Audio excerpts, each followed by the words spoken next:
मैंने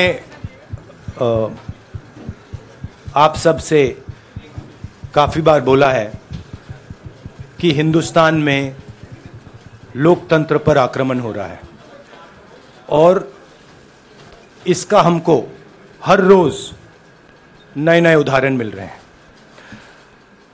सवाल मैंने एक ही पूछा था,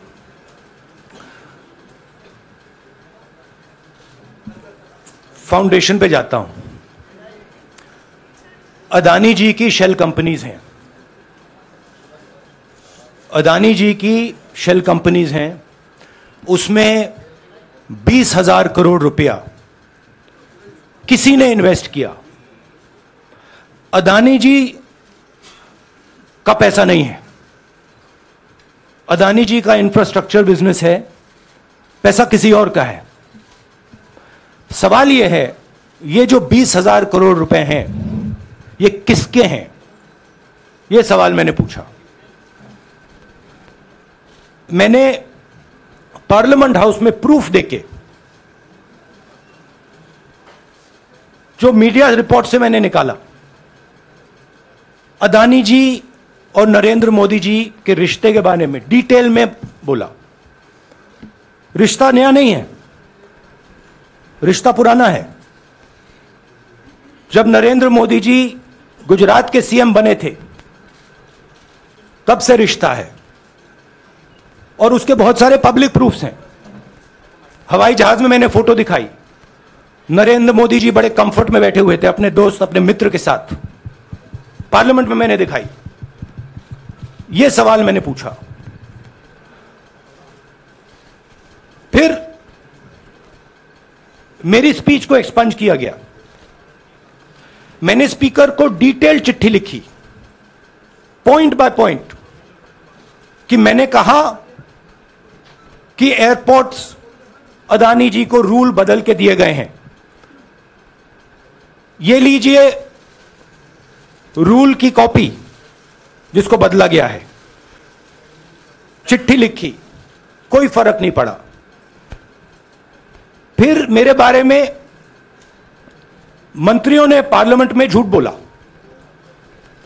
बोला कि मैंने विदेशी ताकतों से मदद मांगी। मैंने ऐसी कोई बात नहीं की है। मैंने कहा स्पीकर से, मैंने जाके कहा, स्पीकर सर,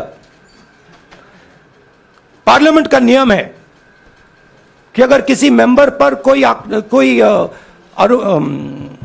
एक्यूजेशन लगाता है तो उस मेंबर को जवाब देने का हक होता है। मैंने एक चिट्ठी लिखी, उस चिट्ठी का जवाब नहीं आया। दूसरी चिट्ठी लिखी, उस चिट्ठी का जवाब नहीं आया। फिर मैं स्पीकर के चेंबर में गया। मैंने स्पीकर सर से कहा, स्पीकर सर, यह कानून है, यह रूल है, इन्होंने झूठा आरोप लगाया है, मुझे आप बोलने क्यों नहीं दे रहे हैं? स्पीकर सर मुस्कुराते हैं, कहते मैं नहीं कर सकता। और फिर उसके बाद आपने सबने देखा क्या हुआ। सवाल पूछना मैं बंद नहीं करूंगा। नरेंद्र मोदी जी का अदानी के साथ क्या रिश्ता है और 20,000 करोड़ रुपए किसके हैं, मैं पूछता जाऊंगा। मुझे कोई डर नहीं लगता इन लोगों से। और अगर ये सोचें कि मुझे डिस्क्वालीफाई करके, धमका के, जेल में डाल के मुझे बंद कर सकते, नहीं, मेरी वो हिस्ट्री नहीं है। मैं हिंदुस्तान के लोकतंत्र के लिए लड़ रहा हूं और मैं हिंदुस्तान के लोकतंत्र के लिए लड़ता रहूंगा। किसी चीज से नहीं डरता हूं, यह सच्चाई है। अब आप सवाल पूछिए। एक एक करके प्लीज। हाँ मोहित, I'll say it in English also. Sorry. I'll say it in English also. The question begins few weeks back in Parliament, where I asked the Prime Minister a very specific set of questions. Question number 1, 20,000 crore rupees or $3 billion are in shell companies owned by Mr. Adani. Mr. Adani could not have generated this money. He's an infrastructure business. Where did this money come from? Whose money is it? That was the first question. Whose shell companies are there? These companies are working in the defense field. Why does nobody know whose money this is? There is a Chinese national involved in this. Why is nobody asking the question, who is this Chinese national? That was the first question. Second question was, set of questions with proof. What is the Prime Minister's relationship with Mr. Adani? I showed a picture of the Prime Minister and Mr. Adani's plane relaxing. I gave documentation about the defense industry, about the airports, about statements made in Sri Lanka, about statements made in Bangladesh, pictures of Mr. Narendra Modi sitting with the State Bank chairman in Australia. And I put this proof on the table. Immediately after that, the BJP started its work. My speech was expunged.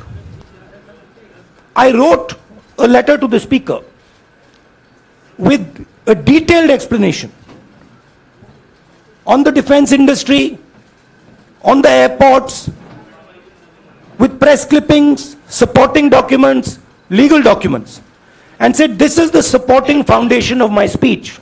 I have not made this speech, I have not invented this. This is detailed research, here it is. Nothing happened. Nothing was revoked. My speech today is not part of the record of Parliament. The same, by the way, was done with Mr. Kharge. After that, BJP ministers lied about me in Parliament. They made the statement to distract from the Adani issue. The whole game, disqualification, and all these statements are to distract from the central question, whose money is it? 20,000 crores, whose is it? Kiska hai ye? That's the main question. The whole thing is to distract. So, they said that I've asked foreign forces to help India. Most ridiculous statement. I have never made such a statement. You can look at all the conversations I had in the United Kingdom. Not one such statement was made. In fact, I said this is India's problem. India has to resolve this problem, right? A minister lies on the floor of the House. I wrote to the Speaker and I said, Speaker, sir, it is my right as a member of Parliament, when somebody makes an accusation, to state my position. Please let me state my position. The first letter is not answered. I then write a second letter with more details, saying the names and what was said. Still no answer. I then go to the Speaker's chamber and I say, Speaker, sir, what is going on? We live in a democracy. You are the defender of that democracy. Why are you not letting me make my statement? The Speaker smiles and says, I cannot do that. Come and have a cup of tea with me. Right? So this is the whole drama that is being orchestrated to defend the Prime Minister from the simple question, whose 20,000 crore rupees, whose $3 billion went to Mr. Adani shell companies? हाँ जी मोहित, एक minute, सबको मौका मिलेगा. राहुल जी, मोहित दुबे हूं मैं. मेरा सवाल यह है कि आप शहीदों. By the way, sorry, I just need to finish that. I left out a part. Look, I'm here defending the democratic voice of the Indian people. I will continue to do that. I'm not scared of these threats, of these disqualifications, of these allegations, of these prison sentences. I don't care. I'm not scared of them. Okay? These people don't understand me yet. I am not scared of them. They are used to everybody being scared of them. I am not scared of them. Right? And I will continue to ask the question, what is the Prime Minister's relationship with Mr. Adani? It is an old relationship. It is a relationship that began when he was Chief Minister of Gujarat. Mr. Adani constructed the idea of Resurgent Gujarat, organized all that. This is a partnership. It's a close partnership. I'm going to keep asking that question. Rahul ji, मैं मोहित दुबे हूं. मेरा सवाल यह है कि आप शहीदों के परिवार से आते हैं. आपकी दादी भी डिस्क्वालीफाई हुई, जनता के बीच गई, आप सत्ता में वापस आए। आज के दौर में राहुल गांधी भी डिस्क्वालीफाई हो गए हैं क्योंकि तमाम आपने इश्यूज को उठाया, चीन के इश्यूज को उठाया। क्या राहुल गांधी भी जनता के बीच में जाएंगे और वही वापसी फिर से करेंगे? राहुल गांधी भारत जोड़ो यात्रा में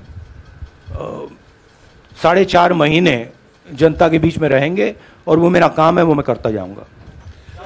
हाँ जी अनवर। आज के हिंदुस्तान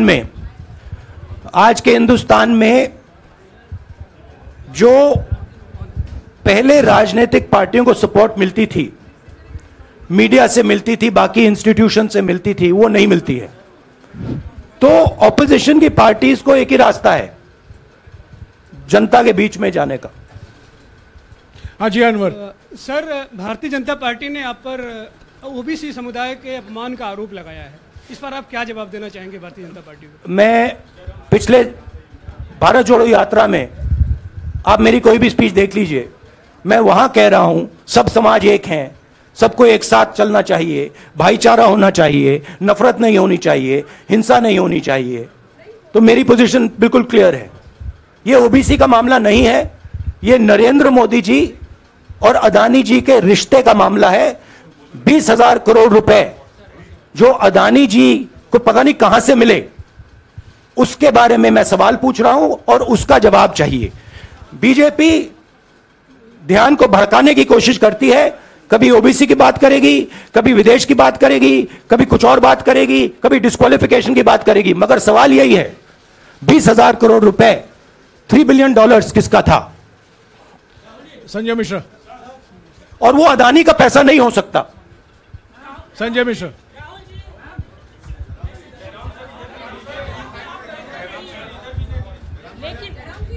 आपने कहा आप डरते नहीं हैं, लेकिन स्टेट के टारगेट पे हैं और स्टेट आपके खिलाफ है, पूरी स्टेट, पूरी मशीनरी आपके खिलाफ है। ऐसे में आपके सामने चैलेंजेस बहुत बड़ा है, तो रास्ता क्या है, रणनीति क्या है? देखिए भैया, चाहे स्टेट हो, चाहे कुछ भी हो, मैं सच्चाई को देखता हूं। मुझे और किसी चीज में इंटरेस्ट नहीं है, मैं सच्चाई बोलता हूं। राजनीति में यह फैशनेबल बात नहीं है, मगर यह बात मेरे खून में है। मैं और कोई रास्ता निकाल ही नहीं सकता हूं। तो मेरा काम यह है, यह मेरी तपस्या है, जीवन की तपस्या है, उसको मैं करता जाऊंगा। चाहे मुझे डिस्क्वालीफाई करें, मारे पीटे, जेल में डाले, मुझे कोई फर्क नहीं पड़ता। मुझे अपनी तपस्या करनी है। इस देश ने मुझे सब कुछ दिया है। शांत हो जाइए। इस देश ने मुझे सब कुछ दिया है, प्यार दिया है, इज्जत दी है, इसलिए मैं ये करता हूं। हाँ Supriya. Sir, Rahul sir, BJP के जो लीडर्स आप पे अटैक कर रहे हैं उस पर आप क्या कहेंगे? और इसके अलावा वायनाड, वहां पर जब से खबर गई है वहां पे लोग बहुत डिसबिलीफ में हैं, प्रोटेस्ट भी इरप्ट हो रहा है, आप अपनी कॉन्स्टिट्यूएंसी के लोगों को क्या कहना चाहेंगे? नहीं, मैंने सोचा है कि मैं अपनी, देखिए मैंने कॉन्स्टिट्यूएंसी में भी बोला कि वायनाड के लोगों के साथ मेरा पारिवारिक रिश्ता है, फैमिली प्यार का रिश्ता है। तो मैंने सोचा कि मैं वायनाड के लोगों के लिए अपनी एक चिट्ठी लिखूं उनके लिए कि मेरे दिल में उनके लिए क्या है, तो वो तो मैं रिजॉल्व कर दूंगा। उनका, देखिए बीजेपी के नेताओं का काम यही है। देखिए वो सब नरेंद्र मोदी जी से डरते हैं, कारण आप जानते हो। नरेंद्र मोदी जी ने कहा कि देखिए ध्यान हटाना है। वो सब जानते हैं अदानी जी और नरेंद्र मोदी जी का रिश्ता, सारे के सारे जानते हैं क्या रिश्ता है, सब जानते हैं, मगर डरते हैं। तो अगर नरेंद्र मोदी जी ने उनसे कहा कि भैया ध्यान उधर करो, ध्यान उधर करेंगे। मगर सवाल यही है 20,000 करोड़ रुपए किसका है? हाँ जैनेंद्र। राहुल जी, पूरी कांग्रेस पार्टी, सर पूरी कांग्रेस पार्टी ये कह रही है कि आप चाहे वो गुजरात की कोर्ट ने आपको सजा सुनाई या आपका निलंबन हुआ, ये सब कुछ केंद्र सरकार, प्रधानमंत्री के इशारे पर हो रहा है। लेकिन बीजेपी कह रही है कि कानून ने अपना काम किया है। तो जो ये दलील है कि कानून ने आपको सजा दी है और उसी की वजह से आपका निलंबन भी हुआ है, इस पर आप क्या देखिए, लीगल मैटर है, पर ये हुआ है? लीगल मैटर है। मैं हिंदुस्तान के लीगल सिस्टम को रिस्पेक्ट करता हूं। मैं लीगल मैटर पे इस प्रेस कॉन्फ्रेंस में बात नहीं करना चाहता हूं। हाँ संजीव, अगर आपके लीगल सवाल होंगे तो आप हमारी लीगल टीम से पूछ लीजिए। Sanjeev 1 minute. Sanjeev,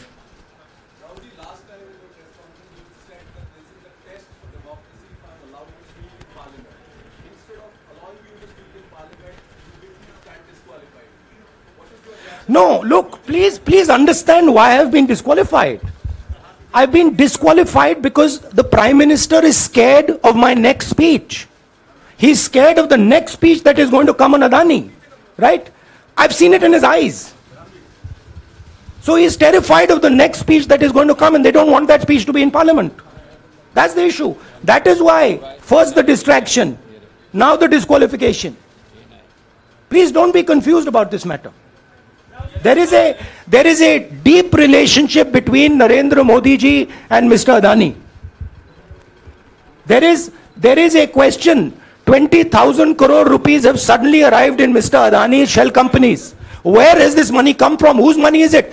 It is, some of these companies are defense companies. Why is the defense ministry not asking this question? Why is the defense ministry not asking the question? But please explain to us, whose money is this that is being spent on our drone development, that is being spent on our missile development, that is being spent on our ordnance production? Why is the defense ministry not asking this question? Manjari please, एक minute मंजरी। सदस्यता की रद्द हुई तो उसके बाद बहुत सारे ऐसे विपक्षी दल जो अभी तक कांग्रेस से दूरी बना के चलते थे वो भी आपके समर्थन में आए। तो आपको क्या लगता है अब वो समय आ गया है जब सारे विपक्ष को एकजुट हो जाना चाहिए? मैं उन सब विपक्षी दलों का धन्यवाद करता हूं कि उन्होंने इस बात में हमारी सपोर्ट की और हम सब मिलके काम करेंगे। रंजीता, जिस बयान को लेकर आपको ये सजा सुनाई गई है, क्या आपको लगता है, आपको अफसोस है उस बयान को लेकर? क्या कहेंगे उस बयान पर? अब देखिए, अब ये लीगल डिस्कशन है, उस पे मैं टिप्पणी नहीं करना चाहता हूं क्योंकि ये कोर्ट में मामला है। मगर मैं जो भी सवाल उठाता हूं वो सोच समझ के उठाता हूं। हाँ जी, नीरज। राहुल जी, अभी कुछ ही दिन पहले लक्षद्वीप के सांसद मोहम्मद फैजल की सदस्यता गई थी और बाद में हाईकोर्ट ने स्टे कर दिया था। अभी उनकी मेंबरशिप रीइंस्टेट नहीं हुई है। देखिए, सुन लीजिए। हाँ। राहुल जी सुन लीजिए, अभी उनकी सदस्यता रीइंस्टेट नहीं है, लेकिन चुनाव आयोग ने चुनाव की घोषणा करने के बाद उसे रोक दिया था। अगर ऊपरी अदालत से आपको स्टे मिलता है तो आपको उम्मीद है कि लोकसभा स्पीकर भी आपकी सदस्यता को बहाल कर देंगे? मुझे उम्मीद में कोई इंटरेस्ट ही नहीं है। चाहे मुझे सदस्यता मिले ना मिले, मैं अपना काम करूंगा। अगर ये मुझे परमानेंटली डिस्क्वालीफाई कर दें तो भी मैं अपना काम करूंगा। अगर मुझे रीइंस्टेट कर दें तो भी मैं अपना काम करूंगा। मुझे कोई फर्क नहीं पड़ता मैं पार्लियामेंट के अंदर हूं या बाहर हूं, कहां हूं। मैंने आपसे कहा मुझे अपनी तपस्या करनी है, मैं उसको करके दिखाऊंगा। आपके लिए नहीं, अपने लिए। रवि, एक मिनट रमन। हाँ। एक मिनट रमन।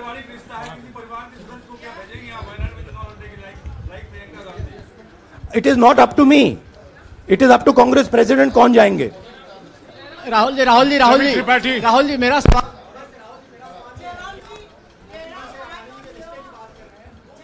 आपके यहाँ बैठे हैं। हाँ। दोनों मुख्यमंत्रियों का भी अडानी जी से रिश्ता है, उनके साथ लेन देन का मामला, उसका कहा धंधे का मामला है। लेकिन क्या धंधे का मामला, क्या बात कर रहे हैं? ये धंधा रोकेंगे ये लोग? जिनके पास जो भी स्टेट का उनके साथ नाता है, जो भी बिजनेस चल रहा है, वो बिजनेस रोका जाएगा क्या? देखिए, सिंपल सी बात है, आप डिस्ट्रैक्ट करने की कोशिश मत कीजिए। 20,000 करोड़ रुपए अदानी जी की शेल कंपनीज में कहां से आए? आप इंक्वायरी कीजिए। अगर बात निकली कि हमारे चीफ मिनिस्टर का पैसा है तो इनको जेल में डाल दीजिए। अगर बात निकली तो किसी और का पैसा है तो उसको जेल में डालिए। हाँ Siddharth sir. Rahul sir, please madam, 1 minute. Madam आप लोकतंत्र को समझिए। ये जो पैनिक रिएक्शन इन्होंने किया है नरेंद्र मोदी जी ने, इससे सबसे ज्यादा फायदा मिलेगा विपक्ष को। ये इन्होंने हमें हथियार पकड़ा दिया है, ये आप बात समझिए। ये मोदी जी पैनिक में आ गए कि बात निकल जाएगी, ये 20,000 करोड़ रुपए किसके हैं, डर गए, घबरा गए, इन्होंने पूरा सीक्वेंस शुरू कर दिया। ये विपक्ष को सबसे बड़ा इन्होंने हथियार दिया है राहुल जी, क्योंकि जनता के माइंड में अब एक सवाल आ गया है कि जनता जानती है कि अदानी जी भ्रष्ट व्यक्ति है। अब जनता के माइंड में यह सवाल उठा है कि इस भ्रष्ट व्यक्ति को हिंदुस्तान का प्रधानमंत्री क्यों बचा रहा है। यह मतलब अब सब कुछ बीजेपी के लोग, नरेंद्र मोदी जी सब कुछ इस व्यक्ति को बचाने के लिए क्यों कर रहे हैं। दूसरा सवाल, बीजेपी के लोगों ने कहा कि अदानी पर आक्रमण देश पर आक्रमण है। मतलब इनके माइंड में देश अदानी है और अदानी देश है। बात समझिए राहुल जी, मेरा सवाल आपसे ये है कि जब आप ये फैसला सामने आया, आपको मैक्सिमम पनिशमेंट जो है इसमें जो हो सकती है वो आपके लिए मुकर्रर की गई। इस बीच कई लोगों ने ये भी कहा, आपके पार्टी के भी एक सांसद ने कहा कि कम से कम जज को ये देखना चाहिए था कि सामने जो शख्स है वो एक गांधी परिवार से आता है। इस पर आप क्या कहेंगे, और आपको लगता है मैक्सिमम पनिशमेंट जो है आपके केस में, मैक्सिमम पनिशमेंट आपके लिए मुकर्रर की गई, क्या आपको इसके पीछे क्या कहना है आपका? वही मैंने कहा, अगर डिस्ट्रैक्शन करना है, मैक्सिमम पनिशमेंट की तो जरूरत है। मिनिमम पनिशमेंट से बात थोड़ी बनेगी। मैं तो सोच रहा था भैया 5 साल होते, 7 साल होते, 10 साल होते, वो भी मिल जाता। मुझे क्या फर्क पड़ रहा है यार Rajdeep.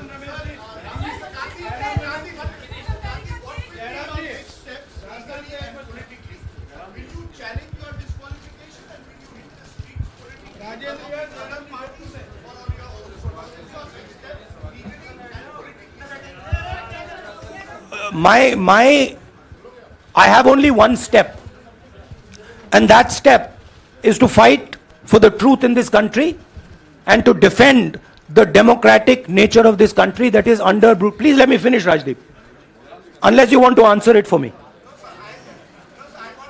You do that also sometimes. Yeah. So my job, as I see it, is to defend the democratic nature of this country.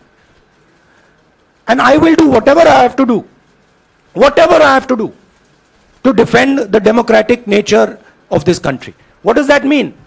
That means defending the institutions of this country. That means defending the voice of the poor people of this country. That means telling the people of this country the truth about people like Mr. Adani, who are basically exploiting the relationship they have with the Prime Minister. Yeah, Pallavi, please 1 second. Let's go. Look, see, these are legal matters. It makes me no difference. I told them, it makes me no difference if I'm disqualified, not qualified, whatever. It makes me no difference. Disqualify me for life. Put me inside jail. I will keep going. I will not stop. Mr. Gandhi, yeah, Mr. Gandhi, 2 things here. One, are you worried or apprehensive about the political relevance of, say, the opposition and the Congress? Do I look worried to you? Second, do I look worried to you? I'm excited. Okay. I'm happy that these people have given me the best gift they could give me. And second, Mr. Gandhi, is that BJP's reaction since yesterday is that if you hadn't torn the ordinance then perhaps you wouldn't be facing the law today. Your response to that? My response to that is that when somebody is guilty of something, they want to distract everybody's attention. Right? If you catch a thief, the first thing he says is, I didn't do it. The second thing he says, look there, look there, look there, look there. Right? That's what the BJP is doing. We have caught 20,000 crore rupees entering Mr. Adani's companies. Nobody knows whose money that is. That money cannot be Mr. Adani's money. He does not generate this type of money. So that money has come from someone. All this, OBC, disqualification, anti-national, all this is to distract from the panic that the Prime Minister is feeling. That his relationship with Mr. Adani is going to be exposed. Let me tell you, that relationship is going to be exposed. Nobody is going to stop that. It is going to happen. Because the opposition is going to press this thing until we find the answer. हाँ रवि, सिसोदिया जी को दे दो। राहुल जी जो judgement आया उसको लेकर BJP ने उसको किया है कि आपने ओबीसी का अपमान किया। पूरे देश में प्रेस कॉन्फ्रेंस करने की तैयारी कर रहे हैं कि आपने ओबीसी का अपमान किया था। भैया देखिए, पहला आपका अटेम्प्ट वहां से आया, दूसरा आपका अटेम्प्ट यहां से आया, तीसरा आपका अटेम्प्ट यहां से आया। आप इतनी डायरेक्टली बीजेपी के लिए क्यों काम कर रहे हो? थोड़ी डिस्क्रेशन से करो यार, थोड़ा घूम घाम के पूछो। क्या आपको ऑर्डर दिया है क्या?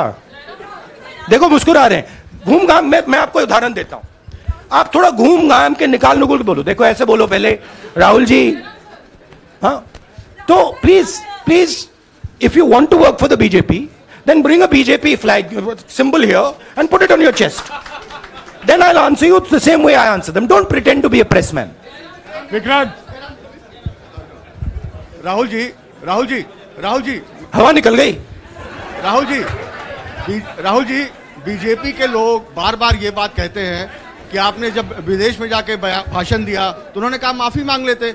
अभी कहा कि कोर्ट में आपसे कहा कि आप माफी मांग लेते। तो जब ये लोग कहते हैं राहुल गांधी माफी मांग लेते, तो राहुल गांधी क्या सोचते हैं? राहुल गांधी सोचता है मेरा नाम सावरकर नहीं है, मेरा नाम गांधी है। गांधी किसी से माफी नहीं मांगता।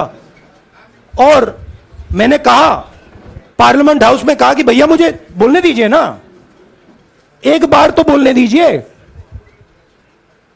2 बार चिट्ठी लिखी, तीसरी बार मैं पर्सनली स्पीकर से जाके कहता हूं, स्पीकर सर प्लीज, आप डेमोक्रेसी के लोकतंत्र के आप प्रोटेक्टर हैं, मुझे बोलने दीजिए। मुस्कुरा के कहते हैं भैया मैं तो नहीं कर सकता। आप नहीं कर सकते तो कौन कर सकता है? शायद मुझे जाके मोदी जी से पूछना पड़े, वो तो करने नहीं देंगे। तो मेरा जो पॉइंट है, इस देश में लोकतंत्र खत्म हो गया है। इस देश के लोग जो इनके दिल में है, हमारे दिल में है, बोल नहीं सकते हैं। इस देश के इंस्टीट्यूशन पर आक्रमण हो रहा है। और उस आक्रमण का मैकेनिज्म क्या है? उस आक्रमण का मैकेनिज्म नरेंद्र मोदी जी और अदानी जी का रिश्ता है, वो फाउंडेशन है। मैं नरेंद्र मोदी जी पर सवाल नहीं पूछ रहा हूं, मैं अदानी जी पर सवाल पूछ रहा हूं। बीजेपी अदानी जी को क्यों प्रोटेक्ट कर रही है? आप नरेंद्र मोदी जी को प्रोटेक्ट कीजिए। मैं अदानी जी पे पूछ रहा हूं, आप अदानी जी को क्यों प्रोटेक्ट कर रहे हो? आप इसलिए अदानी जी को प्रोटेक्ट कर रहे हो क्योंकि आप ही अदानी हो।